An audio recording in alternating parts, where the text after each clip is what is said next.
7개월 17일 만에 이제 방주가 이 아라랏산에 멈추게 됩니다. 그리고 더 40일이 지나서 이제 노아는 방주에 난 창문을 열고 지금 까마귀를 내보냅니다. 그래서 물이 이제 말랐는지 어떤지 알아보려고 까마귀를 보내게 됩니다. 까마귀는 힘이 좋아서 그런지 나가서 다시 돌아오지 않습니다. 계속 밖에서 날아다닙니다. 노아는 이번에는 비둘기를 밖으로 보냅니다. 비둘기는 나갔지만 이제 힘이 없어서 머물 땅이 없어서 다시 방주로 돌아옵니다. 7일 후에 비둘기를 다시 방주에서 내보냅니다. 이번에는 저녁 때쯤 돼가지고 비둘기가 새 감람나무 잎사귀를 물고 방주로 돌아옵니다. 이제 땅에 물이 거의 말랐다는 그런 사인입니다. 자, 그래서 홍수가 나기 시작한 지 1년이 조금 지나서 드디어 땅에 물이 말랐습니다. 하나님은 이제 노아에게 방주에서 나오라라고 말씀하십니다. 노아와 가족들과 방주 안에 있던 동물들은 이제 밖으로 나왔습니다. 하나님께서는 동물들에게 노아에게 땅에서 번성하고 충만하라라고 그런 말씀을 해주십니다. 노아는 방주에서 나와서 제단을 쌓고 하나님께 예배를 드립니다. 하나님께서는 그 예배를 받으시고 내가 다시는 사람으로 말미암아 이 땅을 저주하지 않을 것이다 라고 말씀하시는 이야기가 오늘 본문의 대략적인 이야기입니다. 자, 우리 1절 말씀 한번 보시겠어요? 1절 말씀 보면요, 하나님이 노아와 그와 함께 방주에 있는 모든 들짐승과 가축을 어떻게 하셨습니까? 기억하사 하나님이 바람을 땅에 불게 하시고 물이 줄어들었다라고 말씀하고 있습니다. 하나님께서 기억하셨습니다. 하나님께서는 홍수로 땅에 진노하시고 심판하셨지만은 하나님은 기억하셨습니다. 노아와 그의 가족과 방주 안에 있는 동물들을 하나님은 기억하셨습니다. 여기서 기억했다라는 얘기는 까먹고 있다가 잊고 있다가 빨리 홍수를 멈춰야지, 저들 빨리 살려내야지, 이렇게 해서 기억하신 것이 아닙니다.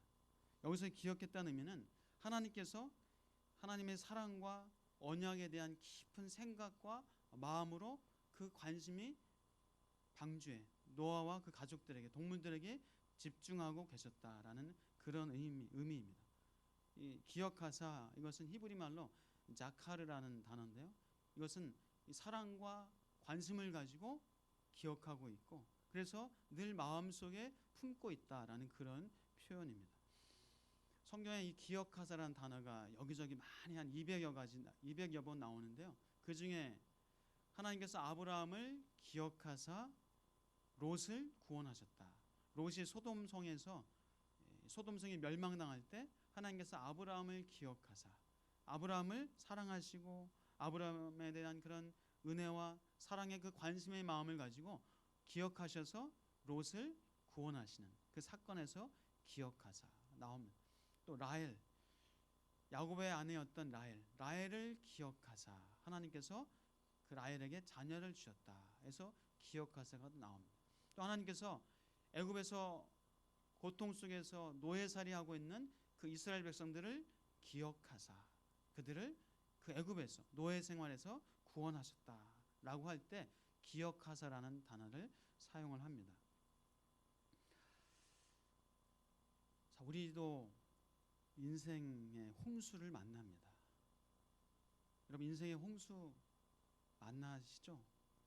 인생에서 고난과 광야의 시간을, 고통과 어려움의 시간, 그것이 홍수입니다. 하나님은 그러나 우리가 홍수 가운데 있을 때 우리를 기억하십니다. 저와 여러분을 기억하십니다.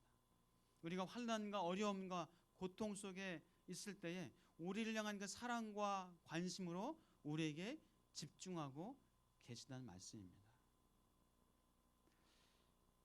사랑하는 여러분, 오늘 홍수가 끝난 것처럼 하나님께서 우리를 기억하사 결국 우리의 홍수도 끝날 줄 믿습니다. 여러분, 홍수 중에 있습니까? 여러분, 어떤 홍수를 맞고 있습니까? 어떤 홍수로 지금 힘들어하고 아파하고 또 마음에 어려움이 있습니까? 여러분, 세상에 이런저런 많은 홍수가 있잖아요. 빚에 눌리고 관계에 눌리고 혹은 실패하고 또 합격이 안 되고 누락되고 이런저런 고난과 어려움, 가까운 사람이 오히려 힘들게 하고 시댁 식구들이 힘들게 하고 이런 어려움과 이 고난의 시간이 있습니다.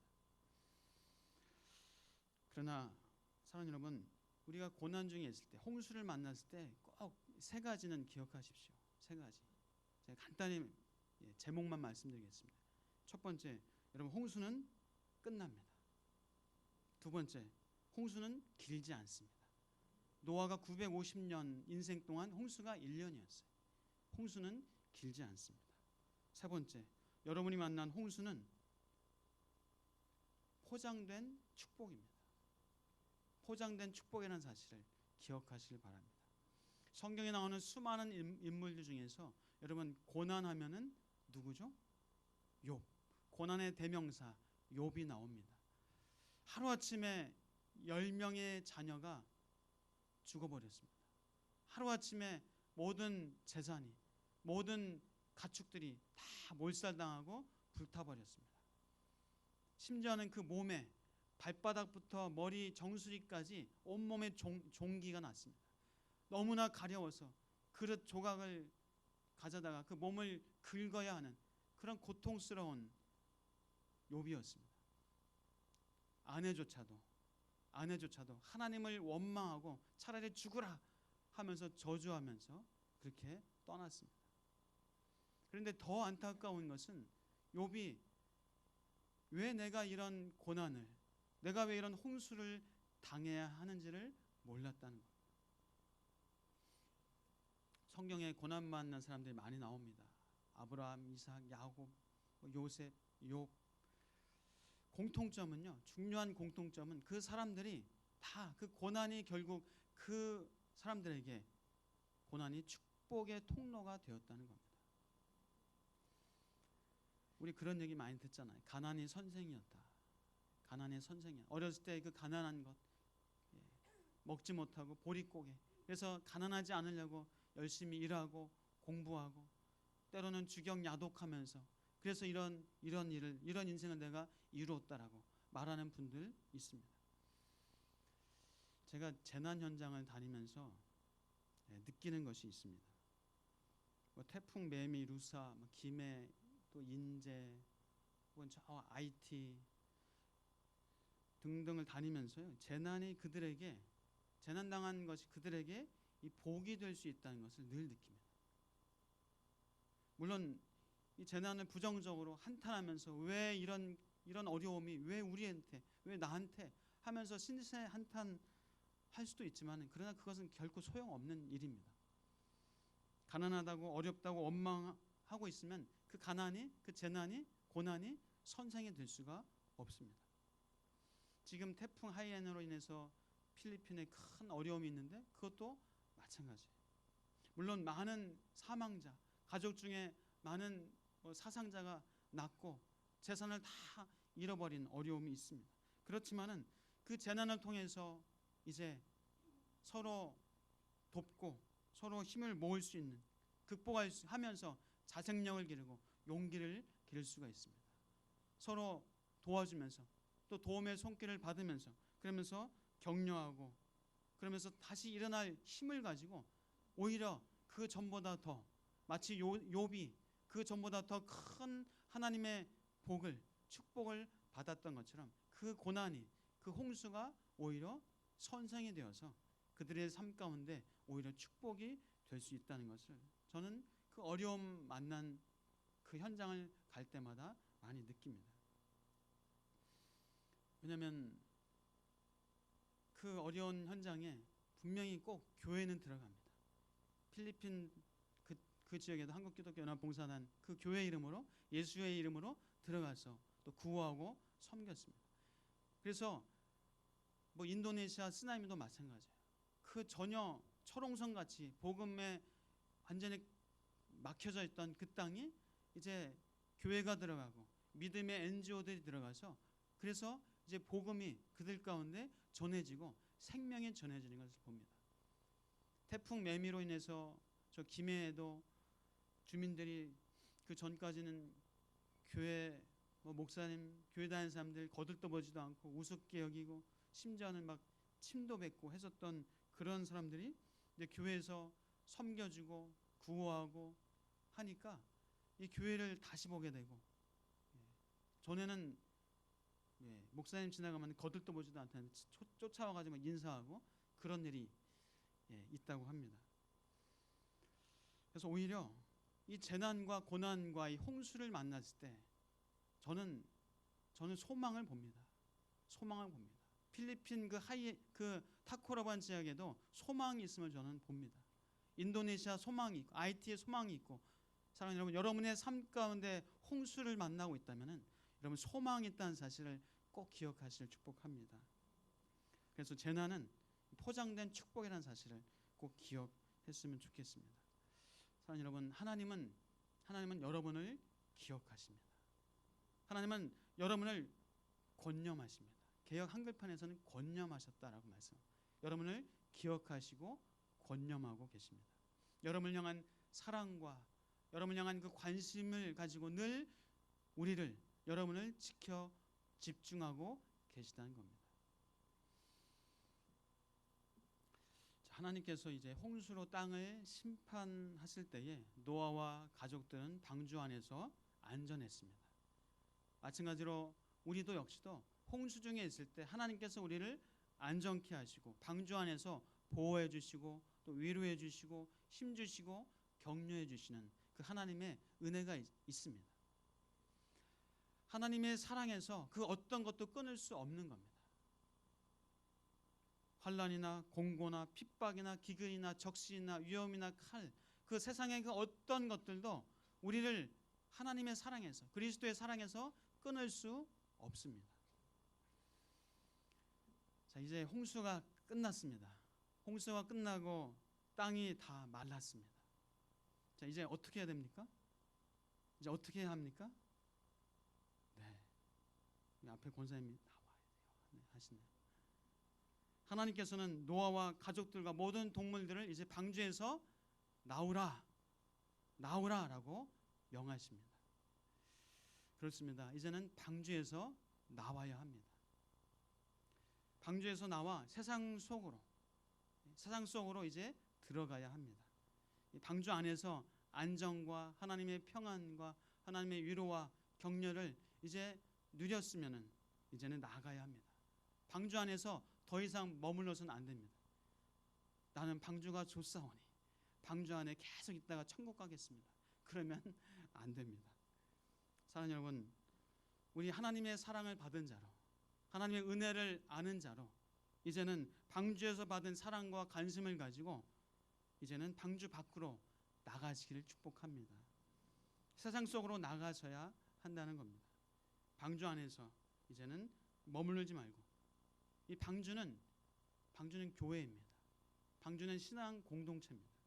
그래서 방주된 우리 교회에서, 신앙 공동체에서 힘을 받고 은혜를 받고 사랑을 받아서 세상으로 나가야 된다는 말씀이죠. 그래서 여러분 열심히 여러분의 가정에서, 직장에서, 사업장에서, 이 세상 속에서 열심히 우리는 땀 흘려 일하고 살아야 합니다. 세상에서 여러분 게으르지 않기를 바랍니다.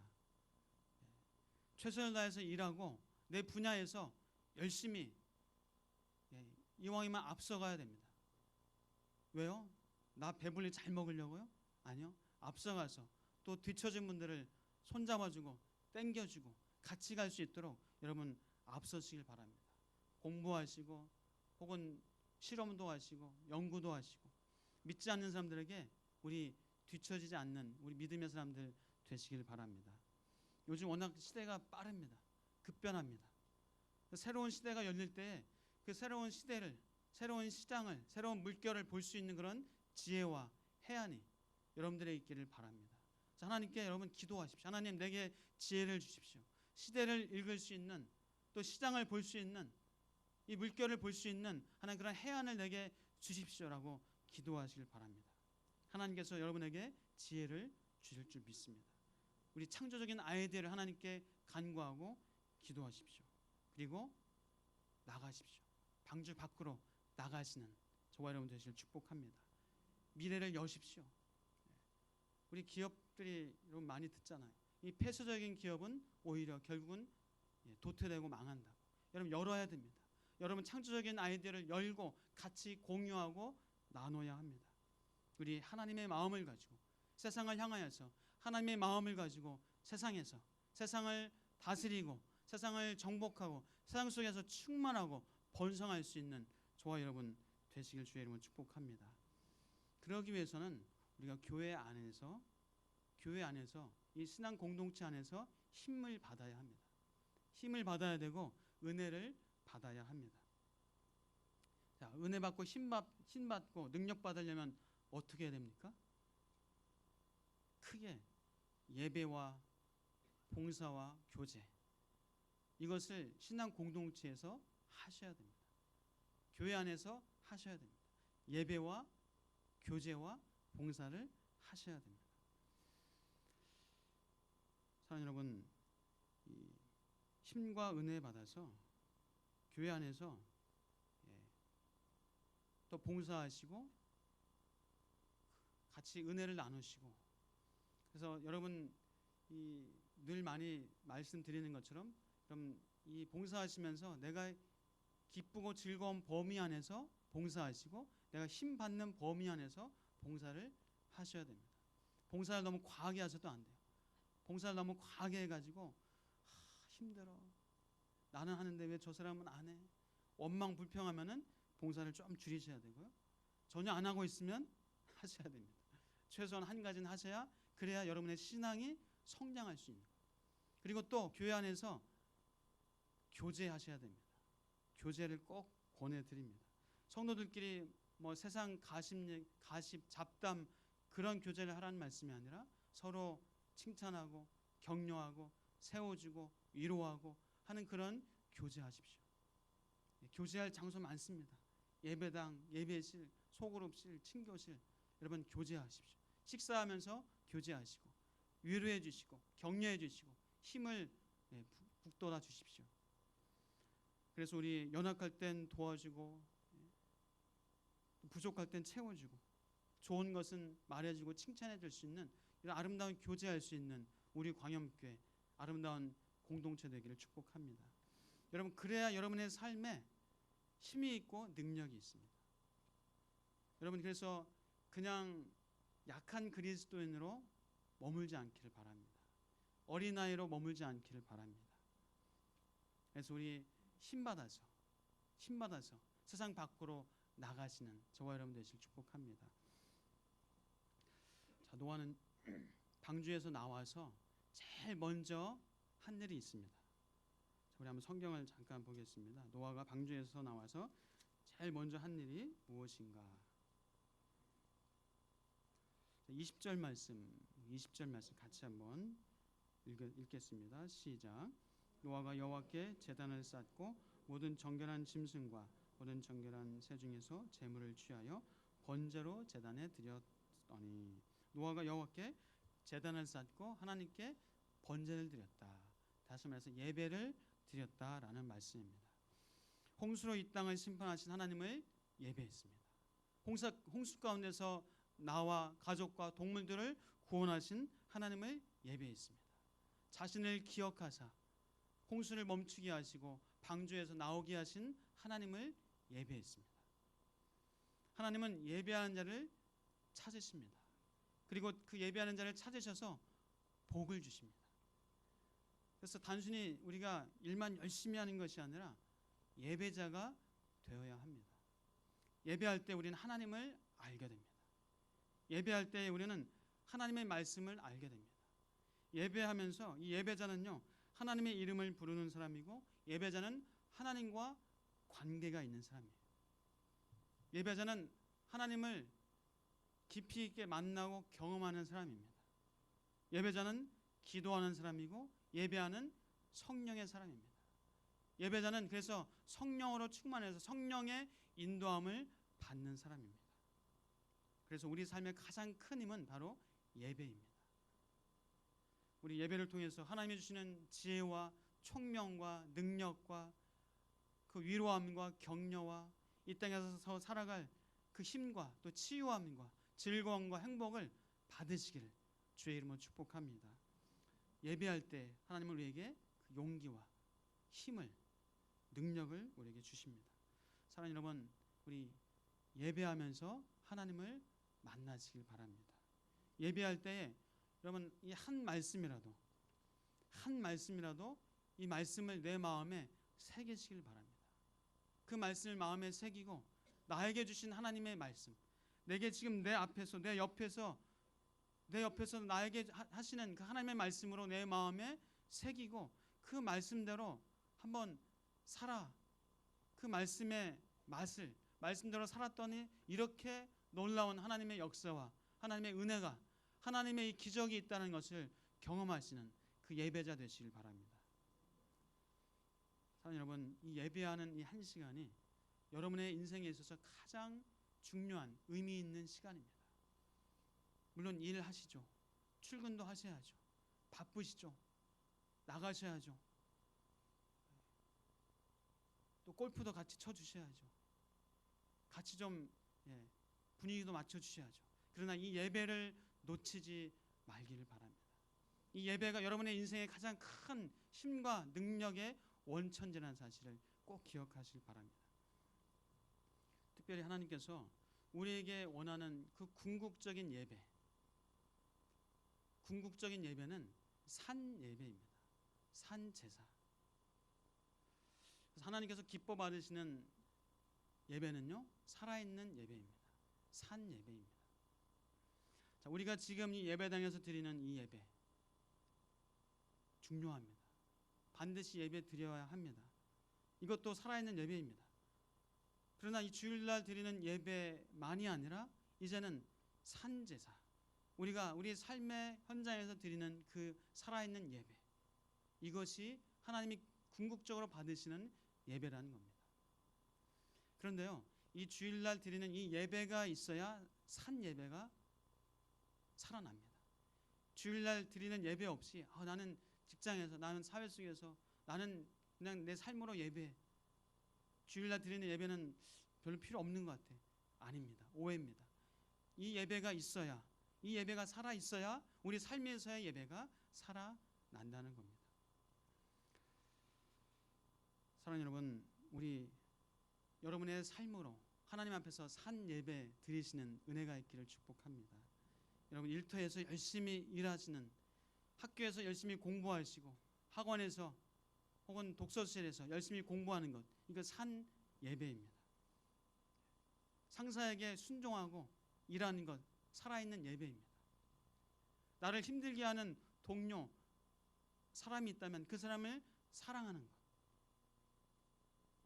그 사람에게 오히려 그 사람을 위해서 기도하고 축복해 주는 것, 그것이 살아있는 예배입니다.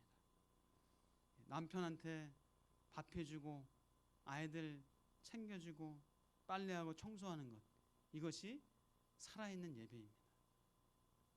집에서 김치찌개, 된장찌개 끓이는 것, 살아있는 예배입니다. 예배 잘 드리시길 바랍니다. 예배하다가 태워 먹지 마시고 망치지 마시고 김치찌개 맛있게 끓이고 콩나물 무침 맛있게 하고, 이게 살아있는 예배입니다. 우리가 직장생활 뇌물 안 받고 부정부패 안 하고 그렇게 일하는 거 살아있는 예배예요. 우리의 삶의 현장에서 늘 정직하고 바르게 성실하게 일하는 것 살아있는 예배입니다. 저도 역시 살아있는 예배를 목회로 하나님 앞에 드리고 싶습니다. 개인적인 욕심과 저의 어떤 인간적인 이런 것을 채우기 위한 그런 목회가 아니라 이 목회를 통해서 하나님께 예배하는 그런 목회자가 되기를 소원합니다. 사랑하는 여러분, 우리 왜 방주 밖으로 하나님이 보내셨습니까? 우리를 왜 방주 밖으로 나가라고 하셨습니까? 그냥 방주에서 살다가 그 편안한 방주에서, 그 안락한 방주에서 좀 살다가 그냥 천국 가면 제일 좋지 않나요? 우리 예수 믿었으면은 예수 믿는 그 순간에 아 이제 됐다, 너 이제 천국 와라 하면 얼마나 좋아. 이 땅에서 고난과 홍수도 없이 그냥 천국 가면 얼마나 좋습니까? 근데 하나님께서는 이제 방주 밖으로 내보내셨어요. 세상 밖으로 우리를 보내셨습니다. 사랑하는 여러분, 그 세상 밖에서 우리 하나님을 예배하는 자로 살기를 원하셔서 우리를 세상 밖으로 보내신 줄 믿습니다. 그리고 세상 밖에서 하나님을 예배하는 그 삶을 통해서 지금도 홍수를 만난 사람들, 지금도 고난 속에 있는 영혼들, 아니 하나님을 알지 못하고 죽어가는 그 영혼들에게 우리의 살아있는 예배를 통해서 그들에게 하나님을 보여주고 이 생명을 전하기 위해서 우리를 방주 밖으로, 세상 밖으로 보내신 줄 믿습니다. 사랑하는 여러분, 우리 이 날마다 드려지는 예배, 이 예배당에서 드려지는 예배를 사모하시길 바랍니다. 주일 낮, 밤, 수요일, 금요일, 또 새벽 예배, 아침 예배 많습니다. 언제든 오셔도 예배 있습니다. 여러분, 이 예배를 사모하시길 축복합니다. 그리고 여러분의 삶에서, 여러분의 삶의 현장에서 드려지는 그 예배가 날마다 살아있기를 주의 이름으로 축복합니다. 그래서 우리 하나님 앞에서 그 산 예배 드리는, 그래서 그 예배자에게 주신 하나님의 능력과 지혜와 힘과 하나님의 은혜를 받아서 이 땅에서 하나님의 예배자로 살아가시는 저와 여러분 다 되시기를 주의 이름으로 축복합니다. 기도하겠습니다.